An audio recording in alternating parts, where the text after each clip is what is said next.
చేస్తుంది కారణం మాకు థియేటర్‌లో వర్కౌట్ కాక. చిన్న సినిమాలు కొన్ని వస్తున్నాయి గానీ, అవి రోజువారీ కలెక్షన్ 3,000-4,000 ఉంటుంది. అది మా ఎక్స్‌పెండిచర్ మీట్ కావట్లేదు.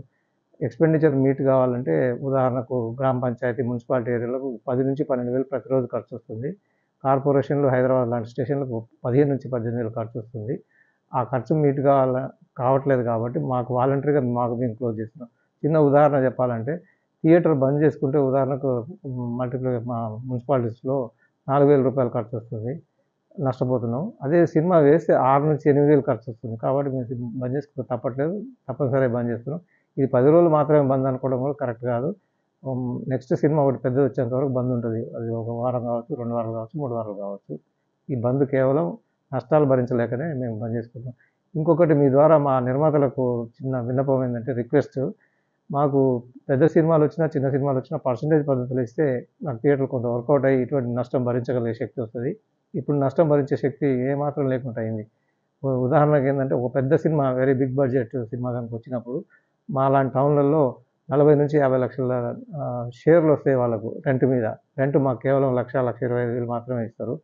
అదే సినిమా గనుక బాలేని సినిమాలు, చిన్న సినిమాలు రూ. 1,00,000, 1,50,000 గ్రాస్ చేసినప్పుడు రెంట్ ఇవ్వకుండా పర్సెంటేజ్ అని చెప్పి మళ్ళీ అందులో 50-50 తీసుకుంటారు. 1,00,000 సినిమా వచ్చిందనుకోండి, వారికి 75,000, నాకు 75,000 అవుతది.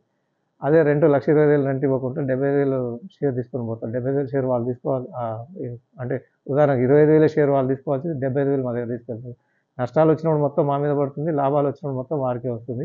ఈ పద్ధతి మారి అన్ని సినిమాలు మొత్తం 365 రోజులు అన్ని సినిమాలు చిన్నది గానీ, పెద్దది గానీ పర్సెంటేజ్ పద్ధతిలో కనుక ఏస్తే మాకు కొంత బెనిఫిట్ జరిగి ఇటువంటి కొంత నష్టం జరిగినప్పుడు మేము తట్టుకొని నడపగలుగుతాం.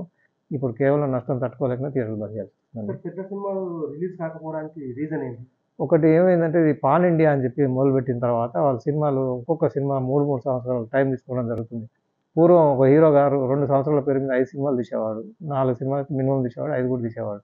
ఇప్పుడు వాళ్ళు పాన్ ఇండియా అవ్వటం వల్ల బడ్జెట్ పెద్దగా పెట్టుకొని చాలా ప్లాన్డ్‌గా, మంచిగా, రిచ్‌గా రావాలనే ఆలోచన ఉన్నట్టుంది. వాళ్ళు సమయం ఎక్కువ తీసుకొని చేస్తున్నారు. అందువల్ల కూడా మాకు సినిమాల ప్రొడక్షన్ బాగా తగ్గిపోయినట్టుంది. ప్రతి సంవత్సరం మాకు సినిమాల పండుగ మాదిరిగా ఉంటది. ఈ సంవత్సరం very very bad luck. Elections కొంత రావడం వల్ల కూడా ఉండొచ్చు. ప్లస్ మరి సినిమాలు రావట్లేవు. వచ్చిన సినిమాలు ప్రేక్షకులు ఆదరిస్తలేరు కాబట్టి థియేటర్లు బంద్ చేసుకోవాల్సి వస్తుంది. ప్రతి వేసవి కాలంలో సినిమాలు ఎక్కువ రిలీజ్ అయ్యేది.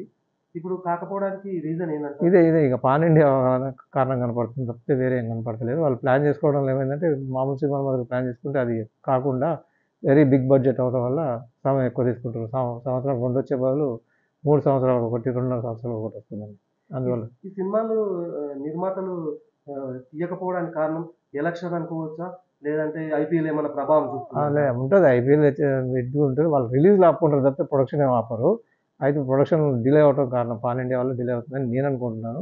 అందులో కూడా ఇక రాను కొద్దిగా స్లో డౌన్ అవుతున్నట్టు అనిపిస్తుంది. వాళ్ళు ఎక్కువ సీరియల్స్, వెబ్ సీరియల్స్, టీవీలకు ఎక్కువ ఇష్టపడుతున్నట్టు కనిపిస్తుంది. చిన్న సినిమాలకు ఆదరణ తగ్గిపోతుంది అంటున్నారు. కారణం ఏంటంటే మాకు చిన్న సినిమా కానీ, పెద్ద సినిమా కానీ ప్రతిరోజు శాలరీస్, కరెంట్ బిల్లు, ఏసీలు, మన యూఎఫ్ఓ చార్జెస్ అని డిజిటల్ చార్జెస్ ఇవన్నీ కలుపుకుంటే మీరు చెప్పిన 10-12,000 చిన్న ఊర్లలో, పెద్ద ఊర్లో 15,000 దాకా వస్తుంది. చిన్న సినిమా వేసినప్పుడు 4,000-5,000 కలెక్షన్ కూడా ఉండట్లేదు 4 గంటలకు కలిపి. అదే పెద్ద సినిమా అయితే మాకు ఓపెనింగ్ 4 గంటలు ఫుల్ అయిపోయి దాదాపు 2 లక్షల గ్రాస్ వస్తుంది. అది వర్కౌట్ అయితే ఇది వర్కౌట్ కాదు. ఆ 2 లక్షల గ్రాస్ ఒక ఆటకు వస్తే అదే ఒక రోజుకి వస్తే 16-17 లక్షల రూపాయలు అతనికి వారానికి వస్తే అందులో మాకు 1,00,20,000 రెంట్ ఇచ్చి తీసుకుపోతున్నారు కాబట్టి అతను సంతోషంగా రెంట్ మీద వేస్తారు. ఈ చిన్న సినిమాలు రెంట్‌కి వేయలేరు. రెంట్‌కి వేస్తే వాళ్ళకు షేర్ చేతికి రాదు. డెప్షీట్ ఇవ్వాల్సి వస్తుంది. కాబట్టి వాళ్ళు పర్సెంటేజ్ అంటారు. ఇప్పుడు పెద్ద సినిమా కూడా ఏదైనా అనుకోకుండా ఫ్లాప్ అయితే వాళ్ళు కూడా వెంటనే పర్సెంటేజ్ అంటారు. ఏది ఎక్కువ లాభం వస్తే అది డిస్ట్రిబ్యూటర్ కానడం వల్ల మా థియేటర్‌లో ఈ మనుగడ సరిగ్గా లేదు. పర్సెంటేజ్ సిస్టమ్ ఫిక్స్ కనుక చేస్తే 360 రోజులు పర్సెంటేజ్ విధానం కనుక ఆడితే థియేటర్ కోసం నిలబడే అవకాశం ఉంది.